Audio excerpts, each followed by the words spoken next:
ইতিহাসে আধারিত চাকুরিতে যোগদান করেন প্রথমে Kolkata. This is ABC News, AGT Live.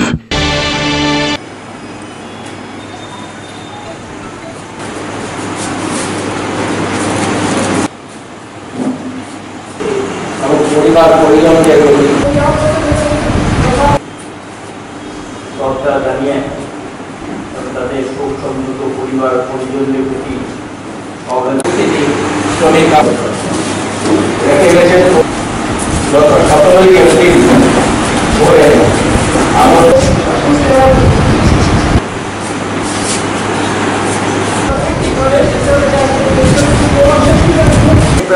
Union সিআরইউ মাস চারবার এখন পর্যন্ত যা জানা গেছে মধ্য দিয়ে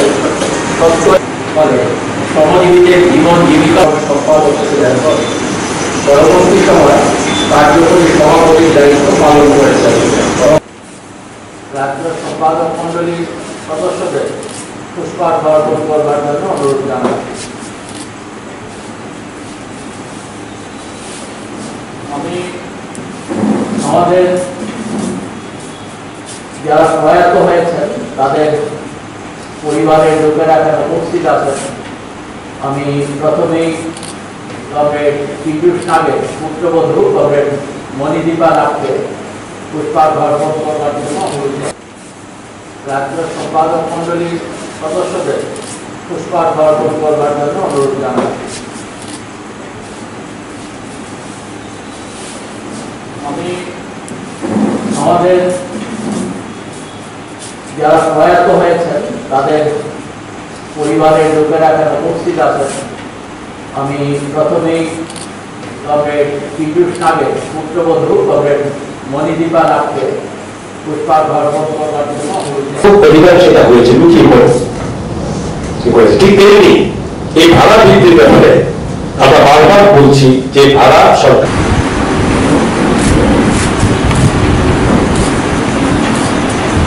ভারতবর্ষ এবং চীনের সীমান্ত এলাকায় ঘটে গেল, তার পরিপ্রেক্ষিতে আমাদের দেশে 20 জন জওয়ান শহীদের মৃত্যুবরণ করেছেন। তাদের স্মৃতির প্রতি আমরা শ্রদ্ধা জানিয়েছি। তাদের পরিবার পরিজনদের প্রতি সমবেদনাও আমরা জ্ঞাপন করেছি। আমরা এই সভা থেকে দেশের সরকারের কাছে নিশ্চয়ই প্রত্যাশা করব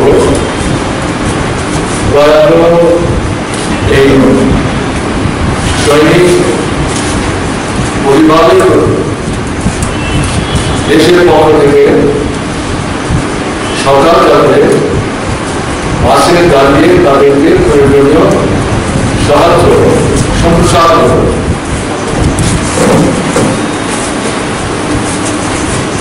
এই প্রসঙ্গে শুধু একটি কথাই হল, উভয় দেশের নেতৃত্ব, রাজনৈতিক নেতৃত্ব, রাষ্ট্রের যারা ভালো তারা আলাপ আলোচনা করে এই বিরুদ্ধে অবসান ঘটাবার জন্য নিশ্চয়ই সমর্থক উদ্যোগ গ্রহণ করবেন, এটা আমাদের প্রত্যাশা। শান্তি সম্প্রীতি রক্ষা করব, আমাদের দেশের যে সার্বভৌমত্ব তাকে রক্ষা করার জন্য আমাদের দেশের সমস্ত অংশের মানুষের মধ্যে একতা সংহতি তাকেও আমাদের ভবিষ্যৎ দিনে সুদৃঢ় করতে হবে। এবং আমরা প্রত্যেকে চাই আমাদের যারা প্রতিবেশী তারা আমাদের সাথে সুপ্রতিবেশী সুলভ মনোভাব নিয়ে আমাদেরকে যেমন তারা সহযোগিতা করবেন, আমরা তাদের প্রতি সুপ্রতিবেশী সুলভ দৃষ্টিভঙ্গি নিয়ে আমরা মিলেমিশে চলবার চেষ্টা করব। বিরুদ্ধে কোনোমতে জিয়ে থাকুক সেটা আমরা চাইব না। এটা যত দ্রুত অবসান ঘটে সেটা সবার জন্যে কল্যাণকর। যে তিনজন এবং অন্যান্য যে সমস্ত ভাতাই থেকে পেতেন সেগুলো ছেড়ে দিচ্ছেন। আলাদা কর্মচারী তারা যদি দিয়ে পেতেন বলছেন 2021 সাল পর্যন্ত কোনো দিয়ে চিন্তা করা যাবে কেন্দ্রীয় সরকারের কাছে। কেন যদি এই অবস্থান নেন রাজ্যে কি হতে পারে এটা সহজেই অনুমান করতে পারছেন। এই যে একটা বিভীষিকার পরিবেশ, এই পরিবেশে দেশের মানুষের উপলব্ধ হয়ে প্রতিবাদ আন্দোলন যদি শক্তিশালী করা না যায় তাহলে কিন্তু এরা যে জেগে বসছে সমস্ত সমস্যার বোঝার সুনিশ্চিত কাজে চাপিয়ে দিয়ে ভারতের স্বার্থ রক্ষা করার চেষ্টা করছে। এটা কিন্তু অবলম্বন থাকবে। তাই এর বিরুদ্ধে যতই জটিল হোক, যতই কঠিন হোক, আন্দোলন সংগ্রামের প্রতিবাদের যে পদ্ধতি ধরন তার মধ্যে উদ্ভাবনী দৃষ্টি নিয়ে নূতন পদ্ধতি বের করে আন্দোলন সংগ্রাম যদি সংগঠিত করতে হবে, প্রতিবাদ সংগঠিত করতে হবে। এটা যদি করা না যায় তাহলে এই আক্রমণ বাড়তেই থাকবে, এটা আরো খারাপ যাবে। এবং এই যে গোটা আন্দোলন সারা দেশের মধ্যে বিশেষ করে শ্রমিক শ্রেণীকে গুরুত্বপূর্ণ নেতৃত্ব দানকারী ভূমিকা গ্রহণ করতে হবে। শ্রমিক শ্রেণীর মধ্যে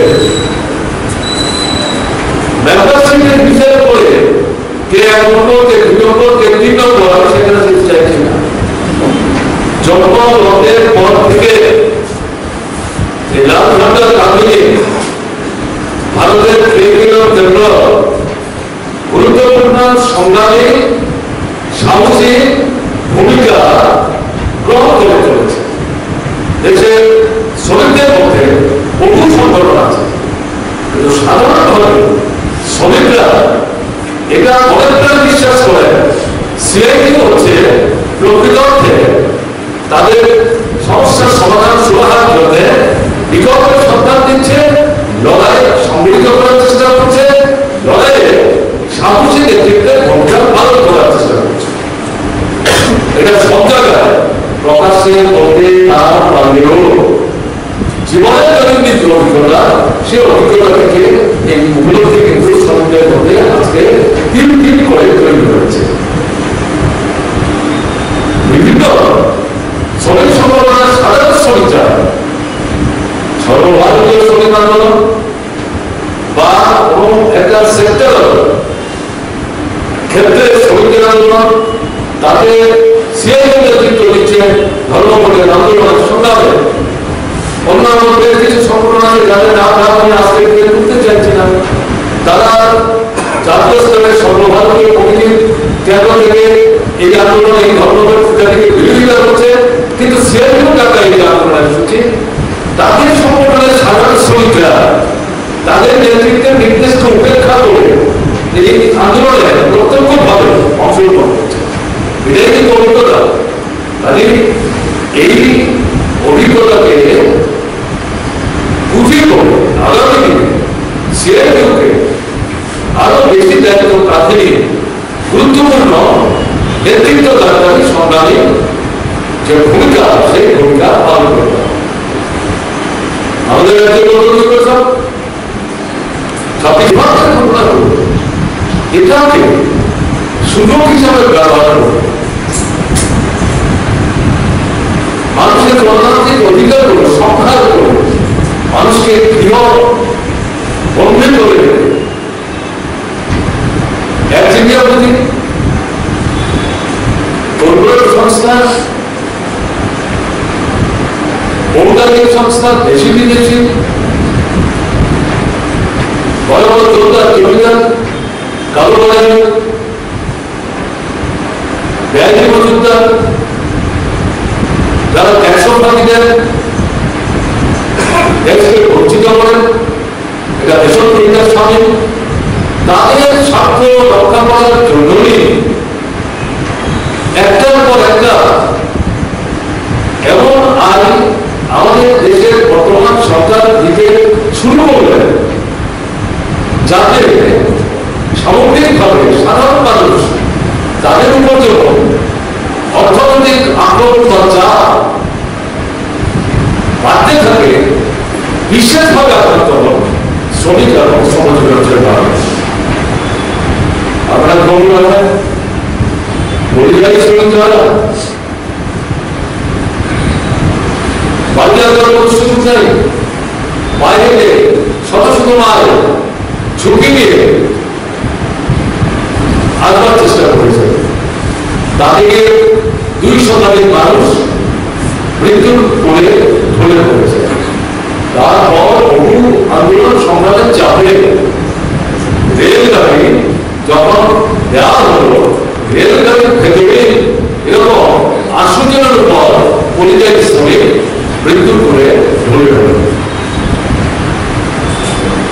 এরা ফিরে আসছে, কাজ নেন, রোজগার নেন, অর্থাৎ অনাহার, এরকম পরিস্থিতির সম্মুখীন। সব মিলিয়ে আমার বলা থেকে উদ্দেশ্য, শ্রমিক সমাজের মানুষ তারাই সবচেয়ে বেশি আনন্দ হচ্ছে এবং মানুষ বলতে শুরু করেছে। এই লকডাউনটা, এই করোনা ভাইরাসের প্রভাব, কোভিড-19 বলে যে রোগটা, এই সবটাকে সুযোগ হিসাবে ব্যবহার করে আমাদের দেশের শ্রমিক আন্দোলন, গণতান্ত্রিক আন্দোলন, কৃষক আন্দোলন তার প্রতিরোধের মুখে এই ছোট্ট একটা অংশের স্বার্থ রক্ষার জন্য উদার অর্থনৈতিক যে দৃষ্টিভঙ্গি পুরোপুরি কার্যকরী করতে পারছিলেন না, সে অসম্পূর্ণ কর্মসূচি এই সমাজের সুযোগ নিয়ে কেন্দ্রের সরকার বাস্তবায়িত করার চেষ্টা করছে। আগামী দিনে আরো কিছু পদক্ষেপ তারা গ্রহণ করবে, এটা বলা হচ্ছে না। এবং সবচেয়ে ঘৃণ্য যে পদক্ষেপ আন্তর্জাতিক ক্ষেত্রে 8 ঘন্টার কাজ, 8 ঘন্টার বিনোদন, 8 ঘন্টার বিশ্রাম, যেটা স্বীকৃত আমাদের দেশও, এটা স্বীকৃত, এটার উপর রাখার দাবি আছে। 8 ঘন্টার জায়গায় 12 ঘন্টা কাজ করবার জন্য অতিরিক্ত মজুরি না দিয়ে শ্রমিকরা যাতে সেখানে কাজ তাদেরকে করানো যায়, তার জন্য ইতিমধ্যে ভারতবর্ষের বেশ কয়েকটা রাজ্যে রাজ্য সরকার অধিকাংশ বিজেপি শাসিত তার সিদ্ধান্ত নিয়েছে। আমাদের রাজ্যের চেষ্টা চলেছে, বেতন কমিয়ে দিচ্ছে, ছুটি ছাড়া কেটে দিচ্ছে। নেতৃস্থানীয় কংগ্রেস স্মৃতির প্রতি শ্রদ্ধা নিবেদনের উদ্দেশ্যে এই সভাটা আয়োজিত হয়েছিল। শুরুতে শোক প্রস্তাব, তারপর সংগঠনের সাধারণ সম্পাদক, পরবর্তী সময়ে শ্রমজীবী মহিলাদের যে সংগঠন তার যিনি আহ্বায়িকা এবং দুটো পরিবারের 2জন সদস্য আলোচনা করেছেন। তাদের ব্যক্তি জীবন, পারিবারিক জীবন, সমাজ জীবনে তাদের যে কর্মধারা সর্বোপরি সিআইটির মাধ্যমে শ্রমদিবসের মানুষদের সংগঠিত করার ক্ষেত্রে তাদের ভূমিকা ইত্যাদি উল্লেখ করেছে। এগুলো সম্পর্কে বলতে গেলে অনুভূতি হবে, জবলতা হবে, আমি সেখানে যাচ্ছি। আমাদের দেশের পরিস্থিতি জটিলতর হচ্ছে। গত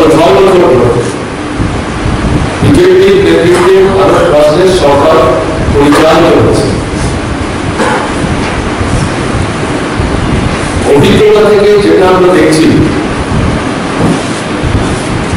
এই সরকার জনবিরোধী সরকার এবং এরা সবচেয়ে বেশি আক্রমণাত্মক ভূমিকা নিচ্ছে শ্রমিক সমাজ ব্যবসায়ী মানুষের বিরুদ্ধে। এটা পেছনে লুকিয়ে আছে তাদের শ্রেণীর দৃষ্টিভঙ্গি এবং শ্রেণী স্বার্থ। আমাদের দেশে যারা বড় বড় পুঁজির মালিক, কর্পোরেট সংস্থা, দেশি বিদেশি বিভিন্ন রাষ্ট্রের ব্যবসায়িক বৃদ্ধির সমন্বয়ে যে সমস্ত বহুজাতিক সংস্থা, এদের স্বার্থ রক্ষা করাই হচ্ছে সরকারের মূল রাজনৈতিক এবং অর্থনৈতিক কাজের ক্ষেত্রে অগ্রাধিকার। এর বিস্তৃত পরিচয় বিশ্লেষণের কোন সুযোগ নেই, আমি যাচ্ছি না। তাদের অনুষ্ঠিত এই নীতির কারণে আমাদের দেশের কৃষিতে সংকট গভীর থেকে গভীরতর হয়ে চলেছে। তার প্রতিফলন শিল্পে ঘটছে। শিল্প এবং কৃষি যদি আক্রান্ত হয়, দেশের অর্থনীতি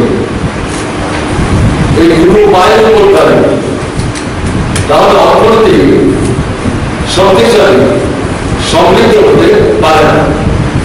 তা যদি না হয়, দেশের গরিব অংশের মানুষ, নিম্ন আয়ের মানুষ, শ্রমিক শ্রেণী, সমাজ অংশের মানুষ, তাদের জীবনের মৌলিক সমস্যাগুলোর যেমন সমাধান হবে না, বরং তাদের উপর উপযোগী আক্রমণ, অত্যাচার নেমে আসতে বাধ্য।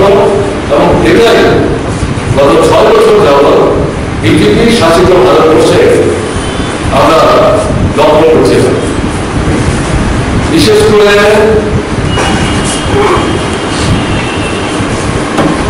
গ্রামের মানুষ কৃষির সঙ্গে যুক্ত, কৃষি সংগঠন, কৃষি ছেড়ে দিয়ে তাদের সন্ধানে সবাই আসবে। শহরের কারণে রাজ্যে থাকতে বাধ্য হতেন, অন্য রাজ্যে গেলেন, যেই রাজ্যে গেলেন সেখানে কিছুদিন কাজের পর সেই কাজে যখন নিশ্চয়তা আর থাকছে না, আবার সেখান থেকে অন্য আরেক রাজ্যে এই মানুষরা যেতে বাধ্য হতেন, যাদেরকে আমরা পরিযায়ী। আমাদের দেশের শ্রমজীবী অংশের মানুষদের মধ্যে শ্রমিক শ্রেণীর মধ্যে অসংগঠিত শ্রমিকদের সংখ্যা সর্বাধিক এবং এই অসংগঠিত শ্রমিকদের মধ্যে উল্লেখযোগ্য সংখ্যক হচ্ছে পরিযায়ী শ্রমিকরা। বেকার সমস্যা দারুণভাবে বাড়ছে। আমাদের পরে কারখানা এগুলোকে বেসরকারি পুঁজি খাতে তুলে দিয়ে রাষ্ট্রায়ত্ত সংস্থাগুলিকে পর্যায়ক্রমে দুর্বল করে দেওয়া হচ্ছিল, তাকে করে কর্মরত কাজে লাগছে। আইল্যান্ড উপার্জন সামগ্রিকভাবে বাজারে চাহিদা করছে। এতে অর্থনীতিতে সম্পদ ঘনীভূত হচ্ছিল এবং ভারতবর্ষের অর্থনীতি প্রায় বন্যার কবলে ডুবতে বসেছিল। এরকম একটা পর্যায়ে এরকম পরিস্থিতিতে ভারতবর্ষের আন্দোলন যখন সরকারের শ্রমিক স্বার্থ বৃদ্ধি ভূমিকার বিরুদ্ধে ক্ষতি হচ্ছিল, কিন্তু হচ্ছিল শ্রমিক কৃষকের ঐক্য, শ্রমিক কৃষক এবং কৃষি মজুর বিশেষ করে এদের মধ্যে যে শ্রেণী ঐক্য, এটা গোটা ভারতবর্ষের গণতান্ত্রিক আন্দোলনকে উজ্জীবিত করছিল, সরকারের জনবিরোধী নীতির বিরুদ্ধে চ্যালেঞ্জ ছড়িয়ে দিচ্ছিল। সরকার দিশেহারা। সেই পরিস্থিতিতে একদিকে দেখা গেল মানুষের দৃষ্টি ঘুরিয়ে দেওয়ার জন্য সাম্প্রদায়িক ভেদ বিভাজন তৈরি কৌশল বিজেপি নেতৃত্বাধীন কেন্দ্রীয় সরকার গ্রহণ করলেন। তাতে এবং হচ্ছে আমাদের নাগরিকের অধিকার, এটা পেতে গেলে পরে যে আইনটা ছিল এই আইনটাকে সংশোধন করে নতুন আইন গ্রহণ করলেন। তাতে গিয়ে আমাদের দেশে একটা উল্লেখযোগ্য সংখ্যা মানুষ এবং বিশেষ করে সংখ্যালঘু মুসলমান সম্প্রদায়ের মানুষ তাদের নাগরিক অধিকার হারাবার মতো পরিস্থিতি তৈরি হয়।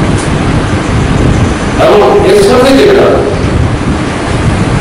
এনআরসি, এনপিআর, এগুলো আপনারা জানেন, আসাম থেকে যেটা যে সমস্যা উদ্ভব, এই সমস্ত বিষয়গুলোকে একসাথে নিয়ে একটা বিভাগ তৈরি করে ধর্ম, বর্ণ, সম্প্রদায়ের উদ্যোগে শ্রমজীবী অংশের মানুষ যারা কৃষক, খেতমজুর, শিক্ষক, কেরানি, কর্মচারী সবাই মিলে যখন আন্দোলনটা তীব্র করছিল, তাকে পাশাপাশি গণতান্ত্রিক যে অধিকারগুলো আছে সেই অধিকারগুলির উপরেও কিন্তু আক্রমণিক সরকার নামে আসে। সংবিধান প্রদত্ত বিশেষ জিজ্ঞাসাবলীর ভিত্তিতে কতগুলো গুরুত্বপূর্ণ প্রতিষ্ঠান যেগুলো স্বশাসিত সেগুলোর উপর আক্রমণ আসছিল। তার মধ্যে বিশেষ করে যেটা উল্লেখ করব, আমাদের দেশের বিচার ব্যবস্থা, সুপ্রিম কোর্ট সহ সংসদকে একটা খেলনার মধ্যে নিয়ে যাওয়া হয়েছে। সংবিধান প্রতিনিয়ত আক্রান্ত হচ্ছিল। একটা দারুণ সংকটের তথ্য নিয়ে আমরা চলছিলাম, কিন্তু মানুষ মাথায় রেখে দিচ্ছিলেন না, নূতন করে সংগঠিত হচ্ছিলেন। নূতন নূতন মানুষদেরকে লড়াই সংগ্রামের যে বৃত্ত, তাতে তারা টেনে আনার ক্ষেত্রে ধীরে ধীরে সফল অর্জন করতে শুরু করেছিলেন। এরপর যে জায়গায় কোভিডের আক্রমণ অপ্রত্যাশিতভাবে পৃথিবীর বুকে নেমে আসলো, আমাদের দেশের মধ্যে আসলো। কোভিডের আক্রমণ নেমে এসছে, আমাদের দেশের সরকারের জানতেন না ঘটনাটা। ডিসেম্বর মাসে এটা প্রথম পুলিশ মেরে চীনের কোন একটা প্রদেশে, তার পরবর্তী সময়ে প্রায় 2 থেকে 3 মাস সময় কিন্তু আমাদের দেশের সরকার পেয়েছে। এবং সেই সময়ে পৃথিবীর বড় বড় দেশগুলোতে, ইউরোপ মহাদেশের এগিয়ে থাকা যে রাষ্ট্রগুলো, তারাও এই কোভিডের আক্রমণে আক্রান্ত হতে শুরু করেছে। একে মোকাবেলার জন্য স্বাস্থ্য পরিষেবার যে ব্যবস্থা, তাকে সুসংহত করে কি করে এগিয়ে যাওয়া যায় তার প্রস্তুতি দেওয়ার জন্য শুরু করলেন। কিন্তু দুর্ভাগ্যের ঘটনা হলো আমাদের দেশের সরকার এই প্রস্তুতি সেভাবে নিলে অনেক দেরি করে দিল। আকস্মিকভাবে 4 ঘন্টার সময় দিয়ে সারা ভারতবর্ষকে তালাবন্দি করে দিলেন, লকডাউন করে দেওয়া। গোটা ভারতবর্ষ গৃহবন্দী হয়ে গেল, অনেকটা জেলখানা হল। প্রচন্ড আক্রমণ এই বিজেপি সরকার নামিয়ে এনেছে। গণতন্ত্রের উপর আক্রমণ, বিভিন্ন অধিকারের উপর আক্রমণ, অর্থনৈতিক আক্রমণ, বিস্তৃত বলার কোনো অপেক্ষা। এর মধ্যে প্রথম সমস্ত প্রতিকূলতার মধ্যে ত্রিপুরাতে সিআইটিও কিন্তু ঘর থেকে বেরিয়েছে। এটাতে অহংকার করার কিছু নেই, এটাই হচ্ছে দায়িত্ব। এটা আমাদের শ্রমিক সংগঠন, সমাজ পরিবর্তনের লড়াইয়ে শ্রমিকরা নেতৃত্বের ভূমিকা পালন করবেন। এটা বিছক তাত্ত্বিক কথা না, ব্যবহারিক জীবনে কাজের মধ্য দিয়ে এটাকে প্রমাণ করতে হবে। আমরা ত্রিপুরায়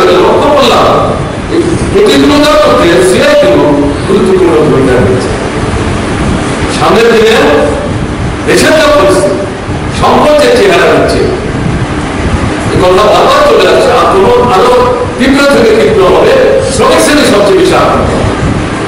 এখানে শুধু শ্রমিকদের আত্মরক্ষার জন্য না, শ্রমজীবী মানুষদের স্বার্থ রক্ষা করার জন্য না, দেশের শোষিত বঞ্চিত নির্যাতিত অংশের মানুষ যারা এদের সমস্যার সমাধান না করে শ্রমিক শ্রেণীর শ্রমজীবী অংশের মানুষ তাদের জীবনের সমস্যার সমাধান করতে পারবে। তাদের সকল অংশের সমস্যাগ্রস্ত মানুষের সমস্যার সমাধানের জন্য সিআইইউকে গুরুত্বপূর্ণ ভূমিকা নিতে হবে। অবশ্যই ত্রিপুরাতেও নিতে হবে। এরকম পরিস্থিতিতে আমাদের দরকার সাহসী নেতৃত্ব, সংগঠন কর্মী, সমস্ত ঝুঁকি নিয়ে সমস্ত আক্রমণ প্রতিকূলতা মোকাবেলা করে মানুষকে সংগঠিত করে ঘরের বাইরে আনতে হবে, রাস্তায় নিয়ে যেতে হবে, নিজেদের কাজের দ্বারা অন্যান্য অংশের মানুষকে আকৃষ্ট করতে হবে। এই যে কাজ, এই কাজে কমের বিজয় কমের কাজের কোষ, কংগ্রেস সরকার তাদের উপস্থিতি আজকে দিনে হয়ে উঠছে।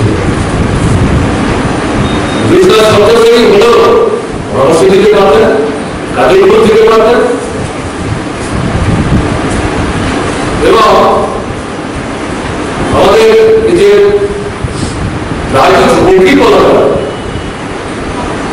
তাকে এটা অকাল মৃত্যু, এটা সরাসরি আন্দোলন সংগ্রামের মধ্যে অংশগ্রহণ করে তার জন্য এই ভূমিকা নিতে পারবে। তারা আমাদের ছেড়ে চলে গেছে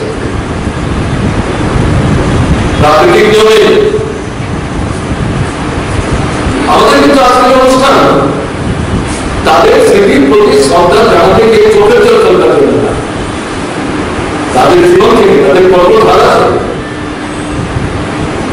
থেকে একটা মতাদর্শকে ভিত্তি করে লক্ষ্যকে স্থির করে শ্রেণী সুসংহত একটা ব্যবস্থা বর্তমানের জন্য যে ঠান্ডা না থেকে লড়াইয়ের ময়দানে নিজেদেরকে উৎসাহিত করে দেওয়ার চেষ্টা করেছেন, তাতে তাদের চাকরির যে গুণাবলী ইতিবাচক যে বৈশিষ্ট্যগুলি সেগুলো সম্পর্কে সচেতন হয়ে তাদের অনুপস্থিতিতে যে শূন্যতা তৈরি হলো এটা পূরণ করার দায়িত্ব কিন্তু আমাদের সমৃদ্ধ করে নিতে হবে। সবচেয়ে যেটা প্রয়োজন সংখ্যা চাইলে গুণ, এটা প্রয়োজন সবচেয়ে বেশি। গুণ বলতে যেটা বোঝাতে চাইছি সেটা হচ্ছে মতাদর্শগত ভাবে শ্রেণী চেতনাগত রাজনৈতিক দৃষ্টিভঙ্গিগত প্রশ্নে এবং সংগঠন তৈরি এবং পরিচালনা করার প্রশ্নে এই তিনটা বিষয়কে একসাথে করে কাজ করতে পারার মতো নতুন কর্মী দরকার। এবং বয়সের দিক থেকে এরা যত তরুণ হবে ততই কিন্তু আমাদের উদ্ধার কাজটা সঠিক লক্ষ্যে পরিচালিত করার ক্ষেত্রে সহায়ক হবে।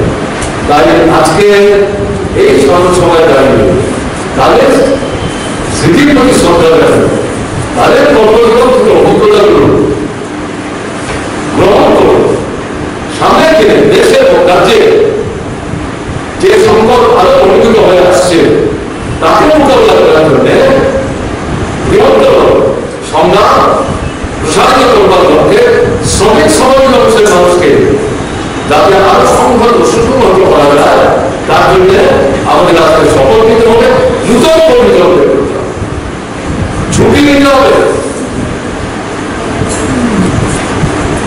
দায়িত্ব দিতে হবে। কোনো সময় কাজ করতে গেলে পর ভুল হবে না এটা ভাবলে কেউ কাজের দায়িত্ব নেবে না।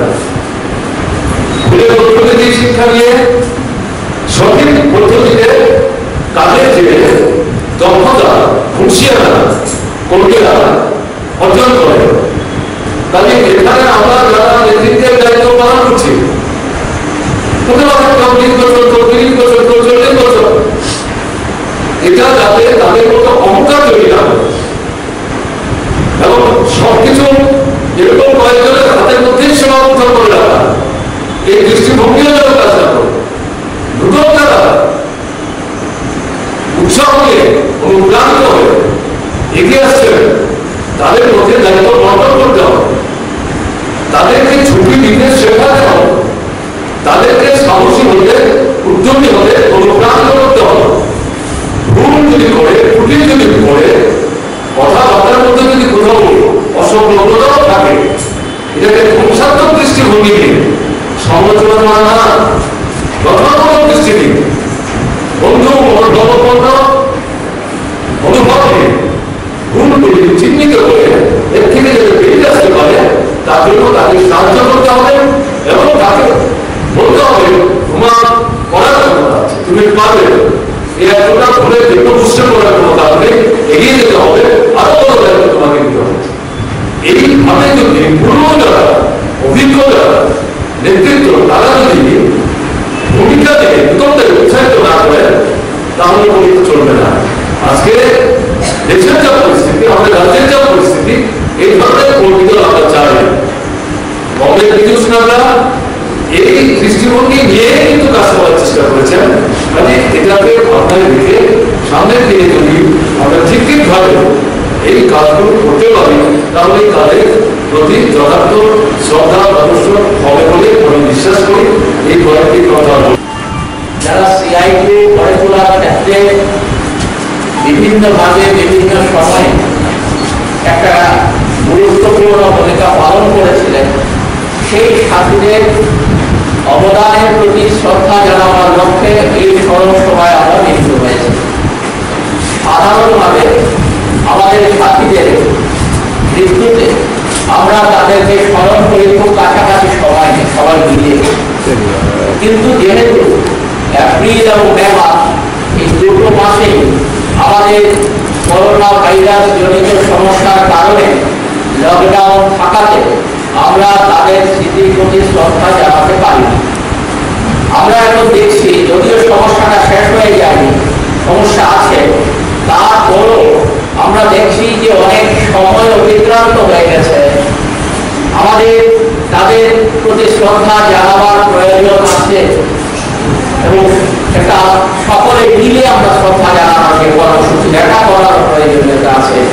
এটা অনুভব করে সিআইটি সোশ্যাল ডিস্টেন্সিং মেনটেন করে এই যে হলের মধ্যে এই 350 এদিক সেদিক লোক বসতে পারে, আমরা বলেছি যে না, আজকে আমরা এই হলের মধ্যে সোশ্যাল ডিস্টেন্সিং মেনটেন করে যাতে সংখ্যাটাকে নির্ধারণ করা যায় সেই বিষয়টাকে মাথায় রেখেই আমরা আজকে স্মরণ সভাটা করছি।